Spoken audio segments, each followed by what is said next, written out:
बिस्मिल्लाहिर्रहमानिर्रहीम। अस्सलाम वालेकुम नाज़रीन, आप देख रहे हैं प्रोग्राम सिटी एट 10। मैं हूं आपकी मेज़बान अना यूसुफ। उम्मीद है आप सब लोग ठीक ठाक होंगे और ईद की तैयारियां बहुत ज़ोर शोर से आपकी चल रही होंगी। हमने भी आज कुछ ईद की तैयारियां करनी है शो में, लेकिन आगे चल के आपको जी पता है कि हम हर रोज़ शो का आगाज़ अच्छी बात से करते हैं। तो आज हमारी और आपकी मुलाकात हो रही है इस माह मुबारक के आखिरी रोज़े के साथ। रिक्वेस्ट हमेशा की तरह आपसे ये है कि अपनी दुआओं में प्लीज़ हम सबको याद रखिएगा। शामिल करते हैं आज की अच्छी बात। रसूलिहिल करीम अम्मा बाद। मेरे दोस्तों, बुज़ुर्गों, भाइयों और मेरी बहनों, आज मुझे रसूलुल्लाह सल्लल्लाहु अलैहि वसल्लम की हदीस याद आ गई। आप अलैहिस्सलातु वस्सलाम ने फरमाया, जिसने रमज़ान में उम्रा किया वो ऐसा है जैसा कि उसने मुहम्मदुर रसूलुल्लाह सल्लल्लाहु अलैहि व आलिहि वसल्लम के साथ हज किया। लिहाजा वो खुश नसीब मेरे भाई बहनें हैं जिनको अल्लाह ने रमज़ान में उम्रा करने की तौफ़ीक़ अता फ़रमाई। अल्लाह हम सब को ज़ियारत हरमैन की तौफ़ीक़ अता फ़रमाए। आमीन आमीन आमीन आमीन तुम आमीन। आज की अच्छी बात तो आपने जान ली। मौसम बहुत शदीद होता चला जा रहा है, गर्मी इस कदर ज़्यादा बढ़ रही है कि हर जगह से आपको खबरें यही मौसूल हो रही है। टेम्परेचर 44 है, टेम्परेचर 45 है और शहर लाहौर में भी गर्मी की शिद्दत आगे मज़ीद बढ़ रही है। लेकिन रात को कुछ अच्छी हवाएं चल रही थी तो थोड़ा सा अच्छा एहसास हो रहा था कि हो सकता है ईद लाहौरियों की अच्छी गुजर जाए। ईद कैसे गुजरेगी, आज का मौसम कैसा रहेगा, जानते हैं टुडेज़ वेदर में।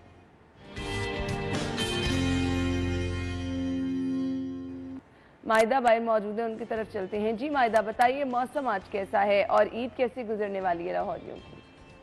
शहर लाहौर के मौसम की बात करें तो आज जो मौजूदा दर्जे हरारत महकमा मौसमियात की जानिब से 33 रिकॉर्ड किया जा रहा है, लेकिन उसी के साथ जो है 24 किलोमीटर फी घंटा की रफ्तार से ठंडी हवाएं भी चल रही हैं। महकमा मौसमियात की जानिब से जो है वो ये पेशगोई साबित की गई है कि जो बारिशें हैं वो मंगल और बुध की रोज़ होंगी, जिसके बायस जो है शहरियों की ईद भी जो है वो खासी खुशगवार होती दिखाई देगी। अभी जो है आइंदा 24 घंटों में तो बारिश के अमकान ज़ाहिर नहीं किए गए हैं, लेकिन जो कल है, कल के रोज़ जो बारिश के अमकान 40% जो है वो जाहिर किए गए हैं। ज़्यादा से ज़्यादा आज दर्जा हरारत जो है वो 42 तक जाने के अमकान जाहिर किए गए हैं, लेकिन मौसम थोड़ा खुशगवार होता हुआ नज़र आ रहा है। महकमा मौसमियात की जानिब से भी यही पेशगोई की गई है कि शहरियों की ईद जो है वो खासी खुशगवार गुजरेगी। मौसम में थोड़ी तब्दीली भी देखने में नज़र आएगी और साथ ही साथ जो है ठंडी हवाएँ भी चल रही हैं।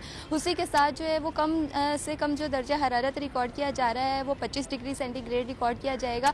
शहरियों के लिए अच्छी खुशखबरी है कि ईद जो है उनकी खासी खुशगवार गुजरेगी। मौसम में जो है वो तब्दीली देखने में नजर आएगी, लेकिन अभी जो है वो महकमे मौसमियात की जानिब से दर्जा हरारत तो जो है वो 33 रिकॉर्ड किया जा रहा है। लेकिन देखते हैं अगर बारिशें हो जाती हैं तो जो शहरी हैं उनकी ईद जो है वो खासी खुश। मायदा, थैंक यू सो मच, आपने हमें मौसम की सूरत हाल बता दी। अब बढ़ते हैं कुछ शहर की सूरत हाल कैसी है। जी पहली खबर है ईद पर लाहौरियों के लिए खुशखबरी। शहर को आर्जी तौर पर लोड शेडिंग से मुस्तस्ना करार दे दिया गया।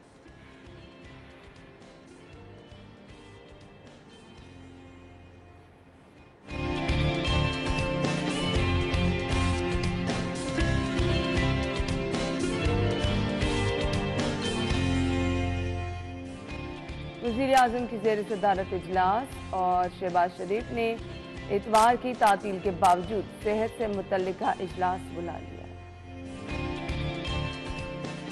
परदेसी अपने घरों को वापस लौटने लगे, ट्रांसपोर्टर्स डबल किराए वसूल करने लगे।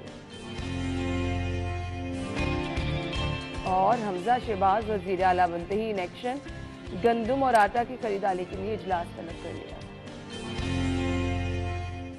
आज की खबरें आप जान चुके हैं, इनकी तफसील क्या है हमारे रिपोर्टर स्टूडियो में हमारे साथ मौजूद हैं। शाहिद सिप्रा साहब और अली साई साहब ने ज्वाइन किया है। खुश आमदीद कहेंगे। अस्सलाम वालेकुम। वालेकुम अस्सलाम। क्या हाल चाल है? बिल्कुल ठीक ठाक। शॉपिंग हो गई ईद की? जी अल्हम्दुलिल्लाह हो गई। भाभी की भी हो गई? हाँ जी। साई साहब आपने शॉपिंग करा दी? यानी आप सबकी सबकी हाँ सबकी शॉपिंग हो गई है। यानी आज आप लोग जेबें खाली करके बैठे हैं? नहीं अल्हम्दुलिल्लाह ठीक है। चलिए अल्लाह ताला का शुक्र अदा करना चाहिए। फिर आप तो अपनी साइड से सोच रही हैं ना कि खवातीन जेबें खाली करवाती है, नहीं ऐसा नहीं है। नहीं, मैंने भी इस दफा कुछ कम ही शॉपिंग की है। लेकिन सिप्रा साहब को लगता है सुकून है, इसलिए मुझे तो लगता है कि मेरी जेब तो खाली है। अब तब महंगाई इतनी ज्यादा ऐसे होता ही है। खैर एक और खुशखबरी शायद सिप्रा साहब ने लाहौरियों को सुनाई है। अब मुझे तो वो खुशखबरी नहीं लग रही, क्योंकि पिछले कुछ दिनों से जो सूरत हाल हम देख रहे हैं तो मुझे नहीं लगता ये खुशखबरी है। खैर, क्या खुशखबरी है? शहर को आर्जी तौर पर लोड शेडिंग से मुस्ततना करार दिया गया है। शायद सिप्रा साहब कैसे मैनेज होगा? ऐलान तो कर दिया। बिस्मिल्लाहिर्रहमानिर्रहीम। देखें उसमें आर्जी तौर पर भी देखें, उस पर ध्यान रखें। हाँ, कि आर्जी तौर वर्ड पर आर्जी तौर पर लिखा। उसकी क्या वजूहत है कि आप देखें, जब रमज़ान स्टार्ट हुआ इसके बाद ट्रिपिंग, ओवरलोडिंग और गैर एलानिया लोड शेडिंग हुई और लाहौर शहर में 12 घंटे तक की भी लोड शेडिंग होती रही और आखिरी अशरा तो बदतरीन लोड शेडिंग में आप 6-7 दिन तो बहुत ही ज्यादा मुश्किल, मतलब उस बिजली के न आने का टाइम था, न जाने का टाइम था। आपको आज से कुछ 10-12 साल जो हमारे मुल्क के हालात हुआ करते थे, हम उसमें चले गए थे। अच्छा, अब क्या हुआ कि वफाकी हुकूमत का सबसे बड़ा टारगेट क्या था कि जनरेशन को बढ़ाया जाए। सिस्टम हमारे पास मौजूद था लेकिन जनरेशन नहीं थी। आपके LNG के जो पावर हाउसेज हैं वो बंद हैं। टोटल हम फर्निश ऑयल पर मुनसिर है हमारा, और पन बिजली जो हम डैम से बना रहे हैं उससे हम बिजली, या फिर सोलर का कुछ है तो उससे। अब क्या हुआ कि अचानक आपकी इंडस्ट्रियल सेक्टर जो ज़्यादा बिजली इस्तेमाल करता है वो बंद हो गया। आपका मजदूर तबका चला गया। अब क्रेडिट वफाकी हुकूमत ले या ना ले, जो बुनियादी वजूहत है मैं आपको उसको शेयर करता हूँ। इंडस्ट्री बंद हुई, उसके बाद कमर्शियल जो सार्फिन है वो बंद हुआ। सिर्फ मार्केट्स ओपन है, बाकी कमर्शियल जितना काम होता है सब बंद हो गया। मजदूर और परदेसी लोग सब अपने घरों को लौट गए। उसके बाद लाहौर इलेक्ट्रिक सप्लाई कंपनी की डिमांड जो 4800 मेगावाट से तजावुज़ कर गई थी, उससे ज़्यादा जा रही थी, वो अचानक 3500 मेगावाट पे आ गई। ठीक है, इसका क्या मतलब है कि 1300-1400 मेगावाट आप नीचे आ गए। और नेशनल पावर कंट्रोल सेंटर जो जब आपकी डिमांड 4800 मेगावाट थी, उस वक्त आपको कभी 3100 मेगावाट दे रहा था, कभी 3500 मेगावाट दे रहा था। अब क्या हुआ कि अभी NPCC अभी भी वहीं पे खड़ा है, आपको 3600 मेगावाट दे रहा है, कभी 3700 मेगावाट दे रहा है, लेकिन लेस्को की डिमांड 4800 से कम हो गई 3500 मेगावाट पे आ गई। इससे क्या है कि तलब और रसद जो है वो बराबर हो गई। और आर्जी तौर पर क्या हुआ कि वो रिलीफ दे दिया गया डोमेस्टिक सेक्टर को। ये आर्जी का लफ्ज़ इसलिए इस्तेमाल कर रहा हूँ कि जुमे रात तक ये इसी तरह मामला रहेगा। ये तो बताएं, पिछले 3 सालों में कुछ नहीं नहीं, पिछले 3 सालों में कुछ भी नहीं हुआ। देखे, मैं आपको बताता हूँ एक छोटी सी बात है। हम लोग कोई इवेंट करते हैं, सपोज कोई भी इवेंट है, उसकी तैयारी की जाती है। विफाकी हुकूमत का सबसे बड़ा क्या होता है कि मौसम गर्मा में आपने बिजली पूरी करनी है, मौसम सरमा में आपने गैस पूरी करनी है, और ये दो ऐसी चीजें, या महंगाई तीसरी है जिसपे सारी सियासत होती है, जिस पे सारे इलेक्शन होते हैं। यही है। अब क्या हुआ कि LNG इंपोर्ट किसने करनी थी? जो गवर्नमेंट एकदम क्राइसिस बना है जब गवर्नमेंट बनाना। यही तो आपसे पूछ रहे हैं कि जब नई गवर्नमेंट आई है एकदम क्राइसिस बना है। क्या पिछले 3.5 सालों में कुछ नहीं हुआ या उससे पहले जो कोई पावर प्लांट नहीं लगा? और अगर पिछले आप 3 साल को तो आप छोड़ दे, मैं कहता हूं कि 3 माह की हम बात कर लेते हैं कि मौसम गर्मा से पहले LNG इंपोर्ट किसने करना थी? जब PTI की गवर्नमेंट थी, जब इमरान खान हमारे प्राइम मिनिस्टर थे, हमाद अजहर हमारे विफाकी वजीर थे। इन लोगों की जिम्मेदारी थी कि माह जून, जुलाई, अगस्त में जब पीक सीजन आएगा, हमें ज़्यादा बिजली की ज़रूरत होगी, LNG के बेस्ड जो पावर हाउसेज है उनको चलाना पड़ेगा। LNG इंपोर्ट नहीं हुई, उसको जो टेंडर हुए वो कैंसिल हो गए। जिन कंपनीज ने लाना था उन्होंने अपने उस पर जुर्माना दे दिया, लेकिन उनको इंपोर्ट नहीं किया क्योंकि डॉलर का रेट जो है वो मुस्तकम नहीं था, ऊपर नीचे हो रहा था। अल्टीमेटली क्या हुआ, जब इक़्तिदार बदला, LNG आपने बाहर से इंपोर्ट कर रही है, उसके लिए कम से कम 2 से 3 महीने चाहिए। अच्छा, खुशखबरी अपनी जगह पर, लेकिन जुमे रात के बाद मामलात उसी तरह रहेंगे। लाहौर शहर में 5 से 6 घंटे की लोड शेडिंग जो मैं देख रहा हूँ पुरानी डगर पे जून तक भी रहेगी। अल्लाह रहम करे। जून का मिड जो नजर आ रहा है मुझे, तो कि जून के मिड तक इम्प्लीमेंट कब से हो रही है? ये कल से हो गई। ये वाला जो आर्जी लोड शेडिंग है ये कल खत्म हो गई है। आप देखें, कहीं पर टेक्निकल फॉल्ट हो सकता है, कोई ट्रांसफार्मर डैमेज होने का वाकया हो सकता है, लेकिन इस वक्त सिस्टम भी जो डिमांड है और जो सप्लाई है वो बराबर है, बल्कि ज्यादा है। मतलब कहने का मतलब ये है कि ईद हम बस अच्छे तरीके से गुजार सकते हैं। ईद अच्छे तरीके से गुजारेंगे क्योंकि प्राइम मिनिस्टर साहब कह चुके हैं। लेकिन जैसे ही इंडस्ट्रियल सेक्टर वापस आएगा, 1400 मेगावाट लेस्को ने देनी है। जब वो 1400 मेगावाट उसमें ऐड होगी तो वही डिमांड 4800 मेगावाट पे जाएगी, तो आपकी जो सप्लाई है वो तो 3700 मेगावाट पे रहेगी। जब 1100-1200 मेगावाट का शॉर्टफॉल आएगा दोबारा, तो फिर वही हालात आएगा। अब आपने कहा जून तक तो हालात नहीं बदलने वाले हैं, तो जून के बाद किस तरह बदलेंगे? इन्होंने हाथ पे हाथ रख के बैठे रहना है कि कोशिशें करने के बावजूद कुछ नहीं, मैं आपको बताता हूँ, जो आने वाली गवर्नमेंट है ये हंगामी बुनियादों पे LNG को इंपोर्ट करने की कोशिश कर रही है, लेकिन अल्टीमेटली आपको इंटरनेशनल टेंडर करना है। अच्छा, आप इंटरनेशनल टेंडर करेंगे, उसमें कंपनीज आएंगी और बिडिंग के बाद वो आप इंपोर्ट करेंगे, उसके बाद रीगैसिफिकेशन उसकी होगी और सिस्टम में गैस आएगी, तो फिर मामला हो। इसलिए बता रहा हूँ ये कम अज कम नहीं, ये तो मैं प्राइवेट कंपनी में ला सकता हूँ। नहीं, एक कॉन्ट्रैक्ट होता है ना, 1 साल का 2 साल का। नहीं नहीं नहीं नहीं नहीं, ये मैं आपको एक दफा ही जो आपने डिमांड देनी है, मैं मुझे डिमांड की ज़रूरत है। सपोज मैं कहता हूँ कि मुझे चाहिए 1500 मिलियन गैस चाहिए या 1200 मिलियन गैस चाहिए, तो आपके प्राइवेट कॉन्ट्रैक्टर आपको ला देगा। वो एक टाइम फ्रेम होता है, एक कैलकुलेशन होती है कि ये इतने वक्त के लिए चल जाएगी, पावर हाउसेज इतना इस्तेमाल करेंगे, इंडस्ट्री इतनी इस्तेमाल कर लेगी, सीएनजी इतना ले लेगी, डोमेस्टिक सेक्टर में इतना कन्वर्ट हो जाएगा। कैलकुलेशन के बाद इंपोर्ट की जाती है, यहाँ इंपोर्ट नहीं हुई। और अब उसको आप कहें कि ऐसे अचानक से ये इंपोर्ट हो जाएगा, ये मामला तो है नहीं, क्योंकि हम लोग डिपेंडेंट हैं, इंडिपेंडेंट हैं नहीं। और मैं ये बड़े मुताद अंदाजे से बता रहा हूँ कि 1.5 माह जो है लोड शेडिंग का हमें सामना रहेगा। अगर इस दौरान LNG अगर आ जाती है, जो आती नजर नहीं आ रही, अगर आ जाती है तो कुछ मामला ठीक होंगे। अदरवाइज जून का मिड तक आप तवक्को रखें कि लाहौर शहर में गैर एलानिया नहीं तो एलानिया शेड्यूल के मुताबिक 5-6 घंटे की लोड शेडिंग इनको करना पड़ेगा। बहुत तंग हो जाएंगे जी। पानी भी गायब हो जाता है अगर इसी तरह। लेकिन है ना, इसका एक फायदा होगा कि आपके बिल कम आएंगे, 5-6 घंटे की लोड शेडिंग हो सकता है। शॉपिंग के आ जाएंगे, मुझे नहीं लगता 12 घंटे की अगर लोड शेडिंग है तो बिल तो कम आएगा। कंपैरेटिवली जो आप परेशानी को जो हमारे बिल भी कम, लेकिन एसी बंद हो जाएंगे। नहीं, एसी बंद हो इसमें ना ये जितनी लाइट बंद होगी सिप्रा साहब, हाँ, तो वो उतने नहीं यूनिट्स ड्रॉप होंगे उतने, लेकिन उसमें आप वो इजाफी डाल देते हैं ना कि 1 माह का जो हर महीने आप इजाफी एडजस्टमेंट डाल देते हैं और वो आप किसी सूरत में बिल कम नहीं करते। सप्लाई आपकी जो भी हो, डिमांड जो भी हो, बिल हमारा वही आ रहा है। एसी चाहे हम 2 घंटे लगाएं, 10 घंटे लगाएं, लाइट आपकी 6 घंटे आए या 12 घंटे जाए, बिल आपका वही आता है जो पिछले साल आ रहा था। और जो चाहे आप जितनी मर्जी हम बचत कर लें, जिस इसका मतलब है साईं साहब आप इत्तेदाल पसंद हैं। जो पिछले साल आपका बिल था आप उस पे ही खड़े हैं। मतलब ये बड़ी बात होती है कि आपने कैलकुलेशन पूरी की हुई है, पूरी ज़ाहिर है, लेकिन अदरवाइज मैं आपको बताऊं ये फ्यूल प्राइस एडजस्टमेंट की बात कर रहे हैं। LNG मैंने सप्लाई ₹5.5 हमने फ्यूल प्राइस एडजस्टमेंट दी है। जो अभी हालात नजर आ रहे हैं, क्योंकि टोटल जनरेशन हमारी ज्यादातर जनरेशन हम फर्नेस ऑयल पे बना रहे हैं। और मुझे है कि ये जो आपकी अप्रैल में जो बिजली बनी है, रमजान में जो बिजली बना रहे हैं या अभी जो बन रही है, फ्यूल प्राइस एडजस्टमेंट ये ज्यादा है। तो सिप्रा साहब ये PM साहब ने अनाउंस किया था पावर प्लांट्स जो शुरू करने का, जो बंद पड़े थे, तो उनसे कह रहे हैं ना कि 2500 मेगावाट सिस्टम में आई है। सही, वो 2500 मेगावाट आ भी जाए तो आपने 8 डिस्ट्रीब्यूशन कंपनीज को देनी है, 200 मेगावाट दे देंगे, इससे ज्यादा क्या होगा। लेकिन शॉर्टफॉल हर कंपनी को 1100, 1200, 1400 मेगावाट बिल्कुल ऐसी है। लेकिन शायद सिप्रा साहब की बातें सुनने के बाद आप लोग भी ये कर लें कि अगर घर UPS नहीं है तो वो रेडी करा लें। हाँ, ये कर लें। हाँ, और ये कर लें। और मैं आपने इसको अच्छा तस्करा किया है। UPS के रेट्स देखें, मेरे ख्याल में गवर्नमेंट को इस तरफ जाना चाहिए। हाँ, बिल्कुल। लोड शेडिंग स्टार्ट हुई, पहले UPS को पूछता कोई ना, और गारे तो टाकी को नहीं मार देगी। हाँ, ये हालात हो गए। उसके बाद अब मोहब्बत शुरू होगी और रेट्स उनके दुगना हो गए हैं। मेरे ख्याल में इस पर भी गवर्नमेंट को अब ध्यान देना चाहिए। अगर ये 2-3 महीने गर्मी में चलना है, लोगों ने UPS खरीदने हैं या रिपेयरिंग करवानी है, तो थोड़ा सा मेरे ख्याल में ताजर बरादरी को भी हौसला करना चाहिए। उन्होंने 5-6 साल इंतजार किया कि UPS नहीं बिके, लेकिन इकट्ठे 5-6 साल के पैसे वो वसूल ना करें। चले जी, ये रिक्वेस्ट है कि जी आप वैसे होने नहीं वाला, ये मजीद चीज़ें महंगी होती हैं, जिनकी तलब बढ़ जाती है, जिनका इस्तेमाल बढ़ जाता है। अगली खबर की तरफ हमने आने हैं। खबर हमारे पास है जी, वज़ीर आज़म की ज़ेर सदारत इजलास शहबाज शरीफ ने इतवार की छुट्टी के बावजूद सेहत से मुतल्लिका इजलास तलब किया है। और प्राइम मिनिस्टर साहब कितने एक्टिव नज़र आ रहे हैं, इस इजलास की क्या डिटेल्स हैं, ये हम डिस्कस करेंगे ब्रेक के बाद। आते हैं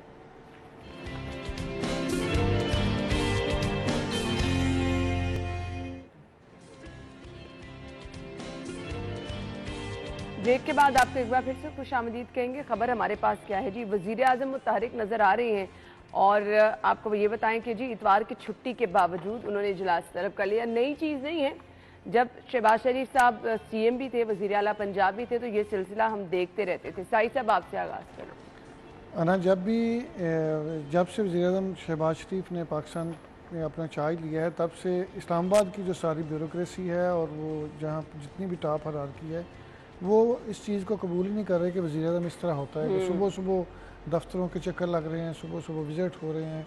तो वही रूटीन जो उनकी CM पंजाब के तौर पे वो यहाँ पे काम करते थे, उसी तरह उन्होंने बतौर वज़ीर आज़म अपना काम जारी रखा है। तो अब जब उनका लाहौर का विज़िट हुआ है, तकरीबन मेरा ख्याल है दूसरा विज़िट है, तो हेल्थ के काफ़ी सारे मसाइल जो थे वो इश्यूज बिगड़े हुए। हैं भी बहुत ज़्यादा ना। और उन्होंने दोनों स्पेशलिस्ट जो ख्वाजा सलमान रफ़ीक और ख्वाजा इमरान नज़ीर दोनों को साथ बुलाया हुआ था। लिखा तो यही हुआ है कि जो 25 क्लिनिक्स बंद हैं हेपेटाइटिस के वो शुरू किए जाएंगे। ये बड़ी अच्छी चीज़ है, चूँकि साबका दौर में दावे बड़े किए गए, हेल्थ कार्ड भी दिया गया, हम बिल्कुल उसको तनकीद का निशाना नहीं बनाते, लेकिन ग्राउंड रियलिटीज़ यही है कि लोगों को तंग किया गया है। आपकी जो बेसिक्स हैं वो पूरी नहीं हुई, जो मेडिसिन की कीमतें हैं वो इनसे कंट्रोल नहीं हुई, जो ज़िंदगी बचाने वाली अद्वियात थी वो बहुत महंगी हुई। तो उसमें एडमिनिस्ट्रेटर ऐसा होना चाहिए जो चीज़ों को काबू कर सके, जो चीज़ों को देख सके। नून लीग के दौर में हेल्थ इश्यूज़ को बहुत बुनियादी तौर पे देखा गया था, चीज़ों को बड़ा स्ट्रीमलाइन किया गया था और चीज़ें बड़ी बेहतर थी। जो साबका गवर्नमेंट थी उससे उस तरह चीज़ें मैनेज नहीं हो सकी, और जो उनके मंसूबे थे और जो वो लोगों के लिए काम कर रहे थे, हेपेटाइटिस में, कैंसर में, डायलिसिस के मरीज़ों को जो सहूलियात दी जा रही थी वो सारी रुक के रह गई थी। तो साबका गवर्नमेंट की जानब से दावे बड़े किए गए थे। अब नई गवर्नमेंट की जानब से और वज़ीर-ए-आज़म की जानब से स्पेशल इन चीज़ों पे अगर फोकस किया जा रहा है, और अगर इनके ये दोनों जो मेन पिछले वज़ीर सेहत रह चुके हैं और मशीर सेहत रह चुके हैं, अगर ये दोनों बेहतर तरीके से डिलीवर करेंगे तो मुझे तो ये बड़ी उम्मीद है कि ख्वाजा इमरान नज़ीर और ख्वाजा सलमान नज़ीर इन चीज़ों को कैरी करेंगे। पहले भी एक्सपीरियंस कर चुके हैं, लेकिन मामला बहुत बड़ा है। हमारे अस्पतालों के हालात ऐसे नहीं है कि आप 1-1.5 महीने में ये ठीक कर लें। शायद सिप्रा साहब, क्या लगता है आपको कि ऐसा हो सकेगा? नहीं, मुमकिन नहीं है। देखें, हमेशा से सुनते आ रहे हैं कि तालीम और सेहत अवलीन तरजीहात हाँ, में शामिल है। जितनी हर आने वाली तरजीह गवर्नमेंट यही कहती है, लेकिन फिर अल्टीमेटली हम बाईपास पे चले जाते हैं, अंडरपासिस पे चले जाते हैं, हाईवेज पे चले जाते हैं। ये भी ठीक है, ज़रूरत है, मोटरवे सड़कें ज़रूरत है, लेकिन जो सेहत है और आम जो पब्लिक है, जो गरीब और मतवसत तबका है, जिसने गवर्नमेंट हॉस्पिटल में जाकर अपना इलाज मुआवजा करवाना है, उनके लिए कुछ नहीं है। मुफ्त अद्वियात का नारा लगाया जाता है, लेकिन वही अद्वियात दोबारा लोग ले रहे हैं, मेडिकल स्टोर्स पे फरोख्त हो रही है। टेस्ट की सहूलत नहीं है। अच्छा, अब क्या है कि देखें, नहीं होती है, टेस्ट की सहूलत होती है, एमआरआई भी होता है, सारा सीटी स्कैन भी होता है, लेकिन वीवीआईपी का मैंने सर्विसेज हॉस्पिटल का मैंने वीवीआईपी जो एरिया है वो देखा है, वो देखने के काबिल है। आपके प्राइवेट हॉस्पिटल रोज है ना वहाँ तक। नहीं, आप भी गए होंगे, आप भी गए होंगे सिप्रा साहब, आप भी गए होंगे। बात करने का मकसद ये है कि जो पैदल आ रहे हैं, जो रिक्शा पर, जो चिंगटी पर सवार होकर आ रहे हैं, वो हम लोग और ये हुकूमत को उनकी तरफ देखना है। मुझे यहाँ पे फिर जिक्र करना पड़ जाता है गौरी जाज साहब का। कुछ दिन पहले खबर थी जिन्ना अस्पताल में कितने अरब की लागत से वो मजीद एक्सटेंशन करने जा रही है। तो पीआईसी का जो कहते हैं वो करके भी दिखाते हैं। ये देखे ना, फ्रेंड्स ऑफ पीआईसी का देख लो उनका। ये इस तरह के प्रोजेक्ट अगर मुखैर हजरात और आपके बिजनेसमैन लोग करते हैं तो गवर्नमेंट क्यों नहीं कर सकती? शायद सिप्रा साहब, हुकूमतें ऐलान करती हैं लेकिन वो काम होता नहीं है। अच्छा, अब क्या है उसकी प्रायोरिटीज हो रही है। सिप्रा साहब की बात बड़ी जबरदस्त है। देखें, शहबाज शरीफ को हम क्यों याद रखते हैं? क्योंकि लाहौर में सड़कें बनी हुई नज़र आती हैं, अंडरपासेस बने हुए नज़र आते हैं, प्रोजेक्ट्स नज़र आते हैं, तो ये चीज़ें अट्रैक्ट करती हैं वोट लेने के लिए। हाँ, बिल्कुल। आपको अगर हेल्थ पे जितने मर्जी पैसे लगा दें, आपकी चीज़ें ठीक नहीं हो सकती, चूँकि आपके हॉस्पिटल्स बहुत थोड़े हैं, लोड बहुत ज़्यादा है, और जो वहाँ पे डेली पेशेंट्स आते हैं उनकी तादाद बहुत ज़्यादा है। बिल्कुल, उनको मैनेज करना बड़ा मुश्किल है। Sahib, welcome back. और खबर डिस्कस करने से पहले मुझे एक चीज़ हमेशा ईद के करीब बहुत ज़्यादा सुकून वाली लगती है, आप लोग एग्री करेंगे, ट्रैफिक ना होने के बराबर है शहर में। मतलब सुबह में दफ्तर आ रही थी, सड़कें ऐसे खाली थी, छुट्टी वाले दिन ही शायद सिप्रा साहब ऐसे खाली होती सड़कें। नहीं, शहर को बाहर रौनक होना चाहिए, लेकिन जिस ट्रैफिक से आपको रौनक नजर आ जाएगी। आप 6 बजे रोजे के बाद 7 बजे देखें बाहर हालात, बाहर निकलना। वजह यह है, एक तो जो जितने लोग आते हैं लाहौर में काम करने के लिए वो सारे चले गए, दूसरा छुट्टी है, लाहौर ये सो रहे हैं सारे, और मैं भी जब सुबह आया हूँ तो बिल्कुल सड़क खाली। वही मैं तो परेशान, सुबह के टाइम ट्रैफिक, मैं सोच रही हूँ कि पता नहीं आज छुट्टी है। अच्छा, फिर मुझे याद सोच रही है कि रोज इसी तरह हो। मैं वाकई ऐसे जहाँ 45 मिनट पहले घर से निकलना, वहाँ 10 मिनट पहले वो लाहौर नहीं ना रहेगा। हाँ, ये तो है, लेकिन आपने जैसे कहा कि रौनक बहाल रहनी चाहिए तो रहनी चाहिए। अब इदारों के मिसमैनेजमेंट से अगर हमें मसाइल हो, वो एक अलहदा बात है। हर बड़े शहर में ऐसे ही है ना, जिस दुनिया के जितने बड़े शहर हैं वहाँ पे ट्रैफिक के भी मसाइल हैं, दूसरे भी मसाइल हैं, लेकिन शहर की रौनक इसी बात से है कि वहाँ पर ज़िंदगी इसी चीज़ से नज़र आती है कि ट्रैफिक दमा। हाँ जी, ऐसे ही है जी। अब ट्रांसपोर्टर्स की बात कर लेते हैं चूंकि परदेसी अपने अपने शहरों को, अपने अपने आबाई इलाकों को, घरों को चले गए हैं ईद मनाने के लिए अपने प्यारों के साथ, अब वो लोग जो कि बस अड्डों पर जा रहे हैं उन्हें परेशानी का सामना करना पड़ा है। दावे वादे हमेशा किए जाते हैं, लेकिन अब कहीं पेट्रोल ज़्यादा होने का कहा जा रहा है कि जी पेट्रोल की कीमतें बढ़ गई हैं, ये वजह है। क्यों इनको कंट्रोल नहीं किया जा सकता प्रॉपर तरीके से सिप्रा साहब? देखिए, कंट्रोल तो किया जा सकता है। हमारे यहाँ माजरत के साथ जब भी कोई त्यौहार आता है तो हर चीज़ महंगी है। ऐसे ही है, आप सब्ज़ी ले लें, फल ले लें, ग्रॉसरी का जो भी मामला ले, आटा देख लें, सब चीज़ें जो है महंगाई की तरफ हम लोग चले जाते हैं। और फिर क्या, यहाँ दो मजबूरियाँ आ जाती हैं कि जो लोग यहाँ पे रोज़ी रोटी कमाने के लिए आते हैं लाहौर शहर में, जिस तरह हम जिक्र कर रहे थे, उन परदेसी लोगों ने, मज़दूरों ने अपने घरों में जाना होता है, ईद उल फित्र अपने घरों में मनानी होती है। उनको कौन सा अज़राए आमदोरफ्त लेनी है? आपकी बसेज़ हैं, आपकी पब्लिक ट्रांसपोर्ट है, वो लेने हैं। अच्छा, क्या है कि अब डीजल का शॉर्टेज साथ में चल रहा है, आपकी बड़ी ट्रांसपोर्ट ज़्यादातर डीजल पर है, उसका बहाना साथ में मौजूद है। अगर वो ना भी बहाना हो, उसके बावजूद भी किराए बढ़ाए जाते हैं। मैं देख रहा था मोटरवेज पुलिस की जानिब से आजकल इनाम गनी शायद आईजी हैं, उन्होंने बहुत अच्छा इकदाम किया है। अगर ऐसा हो रहा है और उसकी कुछ तस्वीर भी, वीडियोस भी आई हैं कि वो रैंडमली चेक कर रहे हैं बसेस को कि कौन सी बस आपसे चार्ज ज़्यादा कर रही है किराया और कौन सी कम कर रही है। किसी को रोक लिया उन्होंने, अगर इजाफी पैसे लिए हैं तो वो पैसे वहीं पे मौके पे मुसाफिरों को वापस दिए जा रहे हैं। हाँ, ये वीडियोस आई हैं। और ये इसमें एक और चीज़ है ना कि जो मोटरवे पे जितनी भी ट्रांसपोर्ट आपकी चलती है वो सारे ऑर्गेनाइज्ड हैं और वो अड्डे जो हैं वहाँ पे फिक्स होती हैं। फिक्स होती हैं, आप किसी वक्त चेक कर सकते हैं। आपका सरकारी डिपार्टमेंट चलिए जी, आयशा वाइंड अप करने का कह रही हैं तो ये चीज़ें इनकी रोकथाम होनी चाहिए। खुशियों के त्यौहार खुशियों से मनाने चाहिए। बहुत बहुत शुक्रिया आपका। नाज़रीन, ब्रेक के बाद हाजिर होंगे।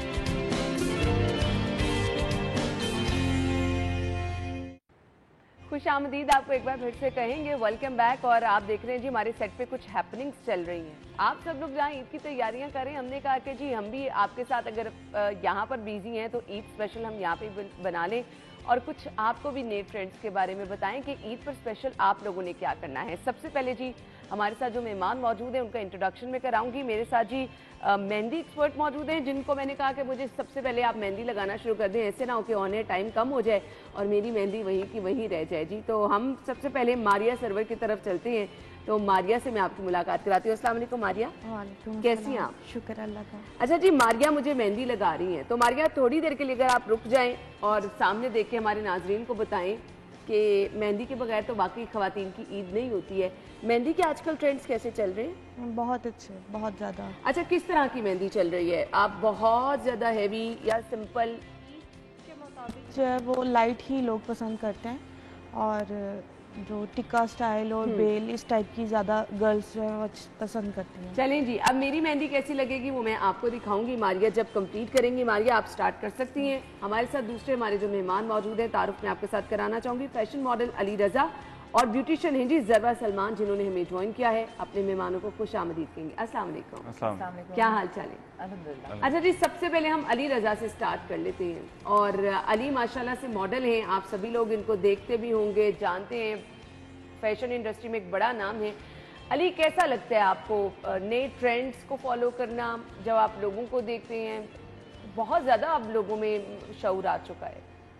आ तो चुका है, बट फिर भी काफ़ी लोग इस तरह के हैं कि अब देखें मॉडर्न एरा है, 2022 है, लोग फैशन लोगों का चेंज हो गया है, काफ़ी चेंज हो गया है। पहले बेसिक कुर्ते बनते थे, अब उसके ऊपर कढ़ाई होने लग गई है, फिर एम्ब्रॉयडरी होने लग गई है, बहुत कुछ होने लग गया है। हर डिफरेंट ब्रांड डिफरेंट कलेक्शन अपनी निकालते हैं, तो लोगों को उस कलेक्शन को अडॉप्ट करना चाहिए, उनको ट्राई करना चाहिए, उस फैशन को भी अडॉप्ट करना चाहिए। ये नहीं कि वो जो 1970s का फैशन चल रहा है वो अनफिट बिल्कुल कुर्ते अब होते आप हैं, यहाँ पे कोई मौजूद फिटेड नहीं हैं तो होते। हमने पूछने आपसे कि ईद स्पेशल क्या चल रहा है, ईद के लिए लड़कों को किस तरह की ड्रेसिंग करनी है।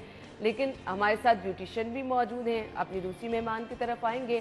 क्या हाल चले आपके? अल्हम्दुलिल्लाह, बिल्कुल ठीक। अच्छा जी, बहुत बहुत शुक्रिया। ईद पे ख़वातीन जो है वो सलोन तो ना सिर्फ ख़वातीन बल्कि मर्द भी जाते हैं, तो कितना ज़रूरी है अपने आप को मेनटेन रखना? देखिए, मेंटेन रखना तो बहुत ज़रूरी है और सैलून जाने का मकसद अपने आप को मेंटेन रखने के साथ साथ एक ग्रूमिंग भी आपकी हो जाती है। सफाई में से मान है तो बहुत सारी चीज़ें जो है इसमें आपकी कवर होती हैं और प्रेजेंटेड लगना, वेल टू डू लगना, ये हर मर्द और ख़वातीन हर एक का जो है ये हक है। अच्छा जी, आजकल क्या ट्रेंड चल रहे हैं? अब मैं पूछना चाहूँगी वो ख़वातीन जो कहती हैं अच्छा ये फेशियल कराना, ये चीज़ें मैटर नहीं करती हैं, आप घर में भी सब कुछ कर सकते हैं, डिफरेंस क्या होता है? डिफरेंस ये होता है कि सैलॉन्स में अगर आप आते हैं तो आपको एक हाइजेनिक इन्वायरमेंट में टू द पॉइंट लोग होते हैं, प्रोफेशनल लोगों के साथ तो एक नॉलेज के साथ आपको जो है हमसे एक सर्विस प्रोवाइड करते हैं। घर पर अगर आप करते हैं तो आप ऑफकोर्स जितना आपका नॉलेज है आप उतना ही आप कर सकेंगे। तो हम हमेशा ये कहते हैं कि जो आप घर में करते हैं वो ज़रूर करें, छोटे छोटे टोटके होने चाहिए और होते भी हैं और बहुत आजमूदा भी होते हैं।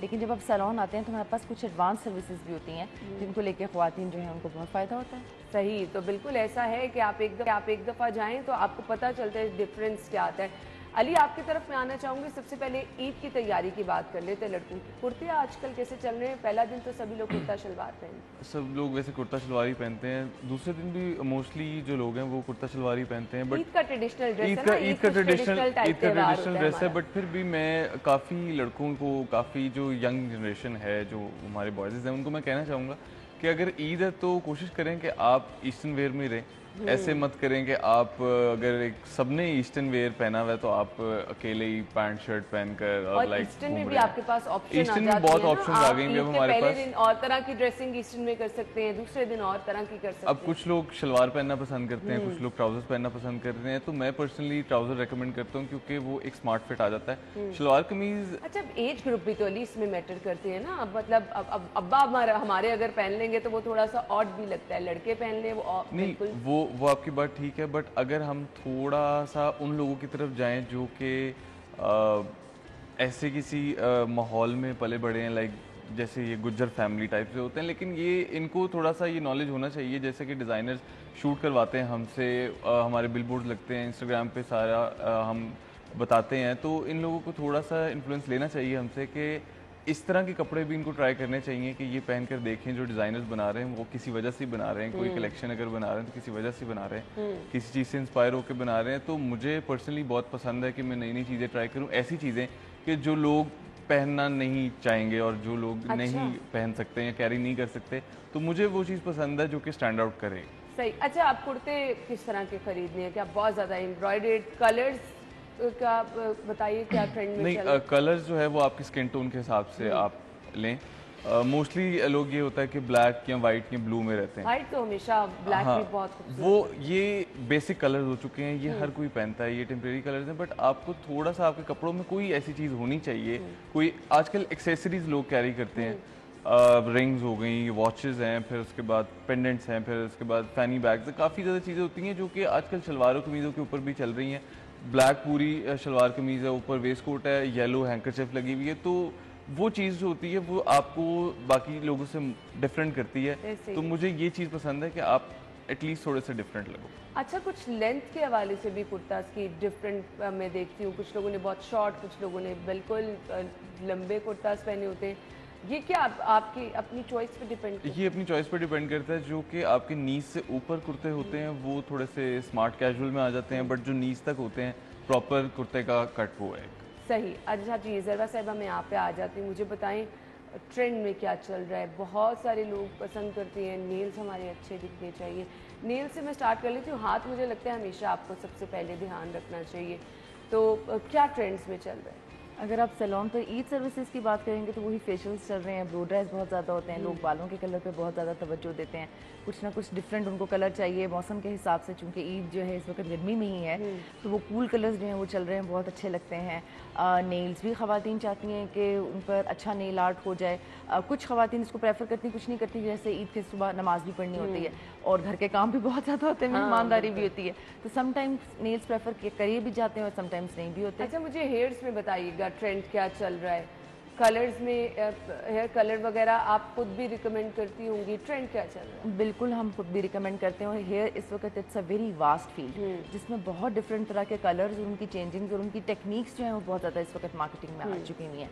मार्केट में अगर हम बात करें, पहले स्टिक्स हुआ करती थी, बस आपने स्टिक्स कर ली, अब उन्हीं की डिफरेंट टेक्निक्स हैं। उम्रे है, बालियाज है, सोम्ब्रे है, हाईलाइट्स हैं, बेबी लाइट्स हैं, कैलिफोर्निया हाईलाइट्स हैं। तो इनकी डिफरेंट जो हैं वो एक शक्लें निकल आई हैं और वो बालों के हिसाब से, आपकी पर्सनैलिटी के हिसाब से ब्यूटिशियन जो है वो आपको गाइड करती हैं। अच्छा, अब हम लोग बड़ा कंसर्न रहते हैं क्योंकि हमारी तो हर रोज़ ब्लो ड्राई, स्ट्रेटनर, ये सब कुछ चल रहा होता है। बहुत सारे लोग कहते हैं बाल डैमेज हो जाते हैं अगर आप बालों में बार बार हाइलाइट्स करा रही हैं, डाई करा रही हैं, ऐसा है क्या? ये बात मैं बिल्कुल अपने क्लाइंट्स को इस तरह से गाइड करती हूँ कि जिस तरह आप अपने बालों पर एक कलर के लिए इन्वेस्ट करने जा रही हैं, तो ये आप माइंड में रख के आएँ कि जितना आप कलर पर इन्वेस्ट करेंगे उतना ही आपने उसकी आफ्टर केयर के ऊपर भी इन्वेस्ट करना है। अच्छा। बिल्कुल इसी तरह जैसे आप अपने घर को सजाते हैं तो उसकी आप केयर करेंगे, उसकी सफाई सुथराई का ख्याल रखेंगे, उसकी पॉलिश का ख्याल रखेंगे, तो वो आपका घर चमकता रहेगा।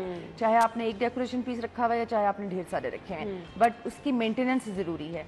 इसी तरह बालों में सिर्फ कलर करवा लेना ही ज़रूरी नहीं है, कलर करवाने के बाद उसकी फुल फ्लेज मेंटेनेंस ज़रूरी है। तो उसका भी एक आप बजट रखें, बहुत ज़्यादा ना रखें, एक नॉर्मल सा बजट रखें, but a good shampoo, a good conditioner according to your hair structure, hair texture और इन्वायरमेंट के हिसाब से भी। मतलब अगर आप कराची में रहते हैं तो ऑफ कोर्स वहाँ का इन्वायरमेंट और है, मौसम और है, यहाँ का खुश्क मौसम है। अपने बालों के टेक्सचर के हिसाब से भी आपने अपना प्रोडक्ट जो है वो आपने यूज़ करना है, एंड दिस इज़ मस्ट। आप घरेलू टोटके भी करें और आप एक अच्छे से शैम्पू मास्क कंडीशनर में जो है ज़रूर इन्वेस्ट करें। सही। अच्छा जी, अब मैं अली की तरफ आना चाहूँगी। अली, आपने तो कहा कि आपको वेस्टर्न ईद पर कमी करनी चाहिए क्योंकि ट्रेडिशनल त्यौहार है, तो पूछ रहे ईद के पहले दिन की ड्रेसिंग आपने कर ली, सेकेंड डे पे आपने कुछ डिफरेंट करना है, तो क्या आप रिकमेंड करेंगे? यहाँ पे स्टॉप कर लेते हैं, हमें ब्रेक की तरफ जाना है। नाज़रीन, ब्रेक लेंगे, ब्रेक के बाद आपको यहीं से ज्वाइन करेंगे, आपने कहीं नहीं जाना, हमारे साथ ही रहना।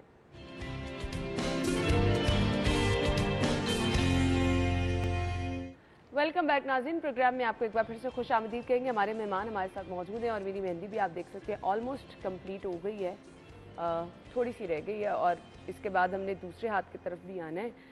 तो मारिया ने बहुत ही प्यारी मेहंदी लगाई, आप लोग भी ज़रूर मेहंदी लगवाइएगा। ये ट्रेडिशनल चीज़ें हैं, ईद की रौनकें इसके बगैर नहीं नज़र आती हैं। अच्छा जी, मैं अली की तरफ जाना चाहूँगी। मैंने अली से पूछा था, वैरायटी आपके पास, सोशल मीडिया पे इतनी सारी चीज़ें आपको मिल जाती हैं, आपको पता नहीं चलता ट्रेंड क्या चल रहा है, ट्रेंड फॉलो कैसे किया जाए? मुझे सिर्फ एक ये ट्रिक बता दें। इसका सिर्फ एक ही तरीका है कि अगर आप सोशल मीडिया पर बहुत ज़्यादा एक्टिव हैं तो आप डिफरेंट लोगों को फॉलो करते हैं। नॉट जस्ट सोशल मीडिया, आप किसी ब्रांड पे भी चले जाएं, आपके पास हर तरह की वैरायटी होती है। हर तरह की वैरायटी है, अब क्योंकि सवाल ये होता है कि आप ट्रेंड क्या चल रहा है। देखें, हर तरह की वैरायटी है।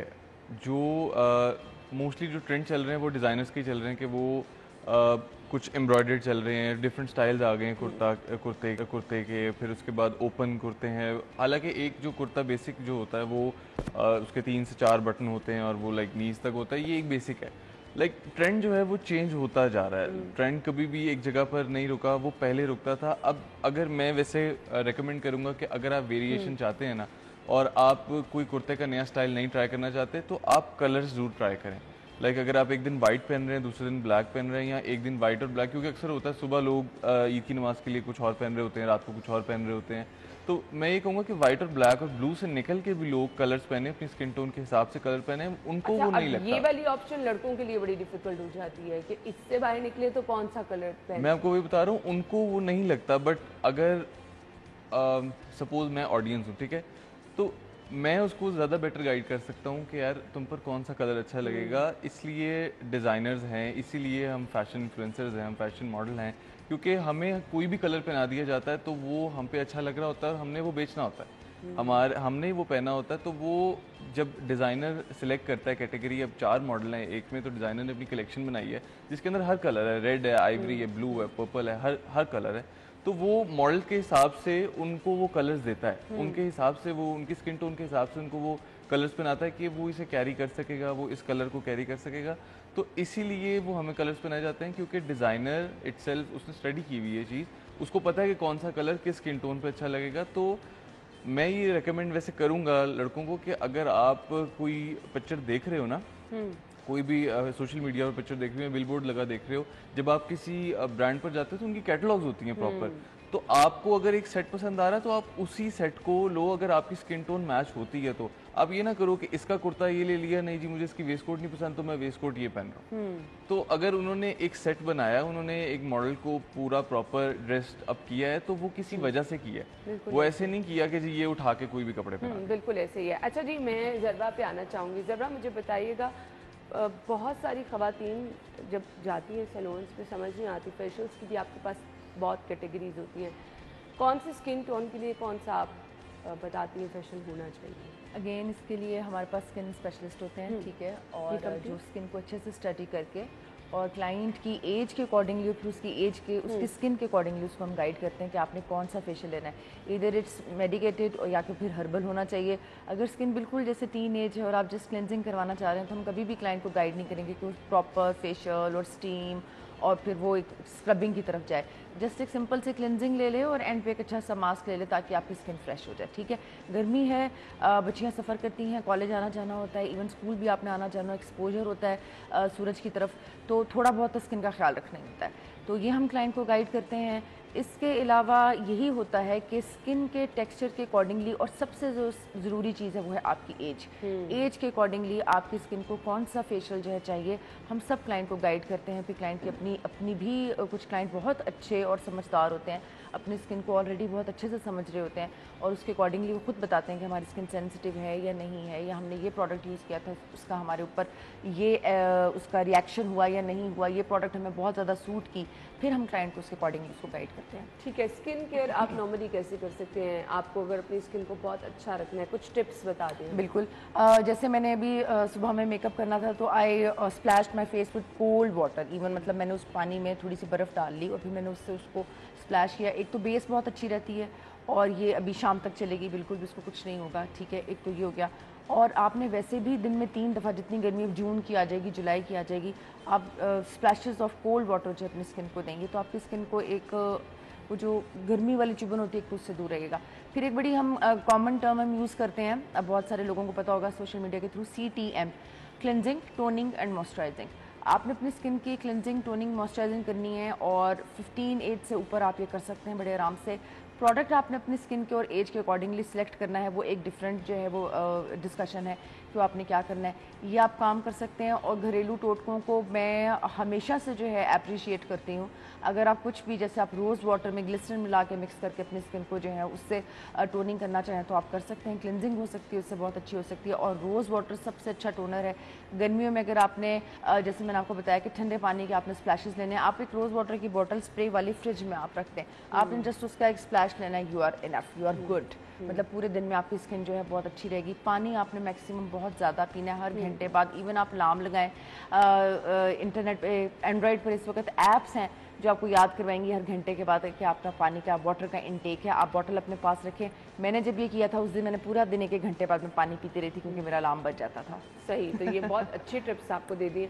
अच्छा जी अली, मैं आपसे जानना चाहूँगी, वेस्टर्न में अगर ईद के 2-3 दिन ऑब्वियसली आपने रिश्तेदारों के घर आना जाना होता है, क्या रिकमेंड करेंगे वेस्टर्न में? आप क्या पहन सकते हैं? गर्मियों को आपने ज़रूर मद्देनजर रखना है क्योंकि गर्मियाँ आजकल बहुत। मैं वही कहने लगा था कि वेस्टर्न में भी हमारे पास काफ़ी वैरायटी होती है कि अगर हम कहीं जा रहे हैं तो वहाँ पर वेस्टर्न पहनने वाला है या नहीं है। और ये जो गर्मी है, इस गर्मी में आप अगर ड्रेसिंग करना चाहते हो तो वो बहुत मुश्किल काम है। चाहे वेस्टर्न हो चाहे ईस्टर्न हो, सबसे जो इम्पोर्टेंट चीज़ है जो आपके पूरे, जो आपका आउटफिट जिसके ऊपर पूरा बेस करता है वो आपके शूज़ होते हैं।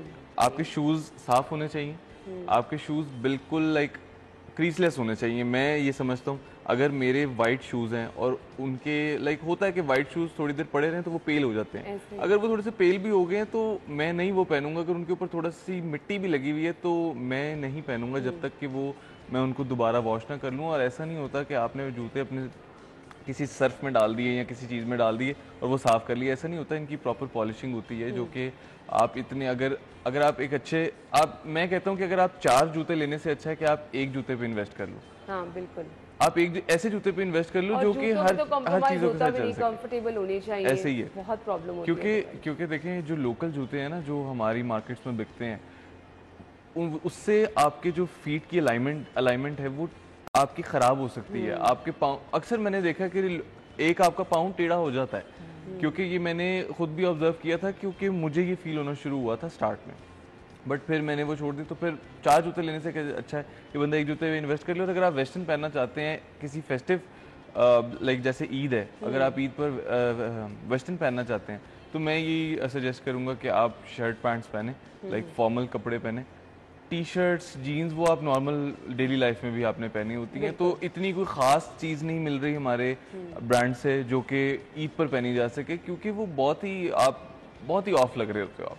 ठीक है, ज़्यादातर लोग क्या करते हैं कि वो अजीब सी लोकल जो हमारी मार्केट्स में बिकती हैं बहुत सस्ती सी, आप बेसिक टी शर्ट ले लो, आप बेसिक जीन्स ले लो। कपड़े तो पहन लिए आपने, डिसाइड कर लिया, इसके साथ साथ क्या चीजें हैं जो आपके लुक को इनहेंस करने में आपको हेल्प करती हैं? सबसे ज़रूरी जो है वो आपकी ग्रूमिंग है, ठीक है। आपके बाल बहुत मैटर करते हैं, आपके बाल अच्छे बने होने चाहिए। अगर आपके बाल अगर आपने नहीं भी बनाए हुए तो आपके बाल मैसी ना लगे, ठीक है। आपकी बियर्ड सही से, अगर आपने बियर्ड रखी हुई है तो आपकी बियर्ड सही से लाइक बनी होनी चाहिए। फिर उसके बाद आपकी, जैसे वो बात करी थी कि स्किन केयर कि आपको, क्योंकि ये चीज़ें सारी ग्रूमिंग में आती हैं, तो लड़कियों को नहीं सिर्फ लड़कों को भी अपना ये ख्याल रखना चाहिए, क्योंकि काफ़ी मेंस सैलून भी हैं जो लड़कों के लिए ही हैं। तो इसके साथ आप रिंग्स कैरी कर सकते हैं, आप वॉचेस कैरी करें, क्योंकि अगर आपने कुर्ता पहना हुआ है, आपने शर्ट पहनी हुई है और आपकी रिस्ट खाली है तो मेरा नहीं ख्याल कि वो आउटफिट आपका कंप्लीट हो रहा है। आपको जो अपना लेदर एक्सेसरीज, अगर आपने वेस्टर्न पहना हुआ है, शर्ट पैंट पहनी हुई, तो आपकी बेल्ट और आपके शूज़ मैच होने चाहिए। आपकी वॉच कहीं ना कहीं आपके शूज़ से मैच होनी चाहिए। लाइक गोल्ड है अगर, तो गोल्ड टेक्सचर शूज़ में हो, या अगर आपकी वॉच गोल्ड है या बहुत ज़्यादा शिमरी है तो आपके शूज़ पेटेंट होने चाहिए। लाइक आपकी जो अच्छा अली, अब ये जो आप चीजें बता रहे हैं ना, ऑनेस्टली स्पीकिंग हर कोई अफोर्ड नहीं कर सकता जी। वो बिल्कुल ही आपका आउट ऑफ बजट हो जाती है चीजें। कम पैसों में भी आप ये सब चीजें अच्छी शॉपिंग कर सकते हैं? जी कर सकते हैं, क्योंकि इतने ज़्यादा ब्रांड्स हैं, वो आपको बहुत अच्छा प्रोडक्ट दे रहे हैं। और ज़रूरी नहीं है कि, देखिए मैंने नहीं कहा कि आप रोलेक्स ले लें, राडो ले लें, आप फॉसिल ले लें, मैंने ऐसा नहीं कहा, ठीक है। ऑब्वियसली मार्केट में बहुत सारी चीज़ें अवेलेबल हैं, वेस्टर्न और भी काफ़ी ज़्यादा ब्रांड्स हैं, तो उसके अंदर ये कि उन्होंने बेसिक चीज़ें बहुत बनाई हुई हैं। अगर आप इतना ज़्यादा लाइक शिमरी नहीं होना चाहते तो कम आप में भी ये आप पे डिपेंड करता है कि आपने कम पैसों में भी अपने आप को, अगर अपनी लुक्स को आपने इनहेंस करना है, ग्रूमिंग की तरफ जाना है, तो वो आप कर सकते हैं। जरा कोई मैसेज देना चाहेंगी आप देखने वाले? मैसेज यही है कि ईद पर अपना बहुत सारा ख्याल रखें, और गर्मी बहुत, पानी पीना बहुत ज़रूरी है, और ये हम अक्सर चीज़ भूल जाते हैं। हाँ, और रमज़ान में तो ये बहुत ज़्यादा मसला हो जाता है बच्चों के साथ भी स्पेशली, कि पानी की इंटेक पूरी नहीं होती, तो 8 ग्लास पानी तो ज़रूरी है। और ये आपने करना, आपकी स्किन भी अच्छी रहेगी, और पॉजिटिव सोचेंगे तो सब कुछ है वो पॉजिटिव होगा, सब कुछ अच्छा होगा इंशाल्लाह जी, सब कुछ अच्छा होगा। Thank you so much Ali, आपके वक्त का भी शुक्रिया, जरवा आपके वक्त का भी शुक्रिया। नाज़रीन, हमने जाना है ब्रेक की तरफ, और मारिया मेरे साथ है, मेरी मेहंदी क्योंकि अभी कंप्लीट हो रही है, तो हम ब्रेक लेंगे। ब्रेक के बाद आपको ज्वाइन करते हैं, हमारे साथ ही रहिएगा।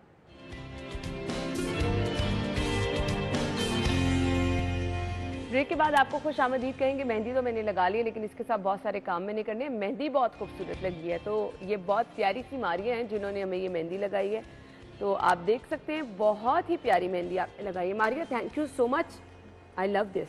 तो मैं सब लोगों को ये कहना चाहूँगी, जो ट्रेडिशनल चीज़ें हैं जो कि इन त्योहारों की खूबसूरती होती हैं, वो ज़रूर आपको करनी चाहिए, क्योंकि यही चीज़ें हैं जो कि आपके इस त्यौहार की खुशियों को जो है बहुत खूबसूरत बना देती हैं। Thank you so much Maria, एक बार फिर से आपका बहुत बहुत शुक्रिया।